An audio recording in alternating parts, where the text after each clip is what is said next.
রূপ যৌবনে পরিপূর্ণ অপরূপা সুন্দরী এক মেয়ে জঙ্গলের পাশে থাকা নির্জন এক মেঠো পথ দিয়ে হেঁটে যাচ্ছে।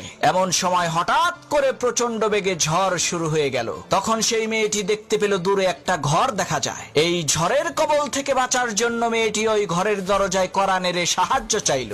একজন টকবগে যুবক ছেলে ঘরের ভেতর থেকে দরজা খুলে সেই সুন্দরী মেয়েটাকে আশ্রয় দিল। এদিকে দিন পেরিয়ে রাত হয়ে যাচ্ছে, কিন্তু ঝড় বৃষ্টি থামার কোনো নামগন্ধ নাই। এমন সময় মেয়েটি দেখতে পেল সেই যুবক ছেলেটি তার হাতের আঙ্গুল মোমবাতির আগুনে পুড়াচ্ছে।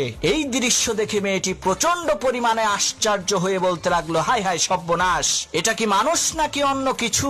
পরের দিন সেই মেয়েটি বাড়িতে যেয়ে তার বাবার কাছে সব ঘটনা খুলে বলল, কাল রাতে তার সাথে কি কি হয়েছিল। তখন সেই মেয়েটির পিতা সেই ছেলেটিকে এসে জিজ্ঞেস করলো, বাবা, গতকাল রাতে মোমবাতির আগুনে তোমার হাতের আঙ্গুল পুড়িয়েছো কেন?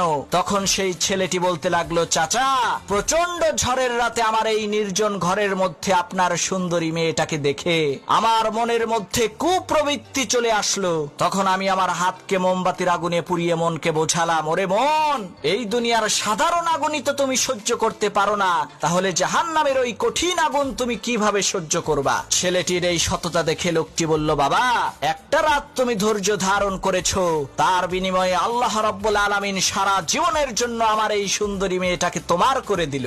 আজই আমি আমার এই সুন্দরী মেয়েটাকে তোমার সাথে বিয়ে দেব, কারণ তোমার মতো সৎ ব্যক্তি খুঁজে পাওয়া এই দুনিয়াতে দুষ্কর।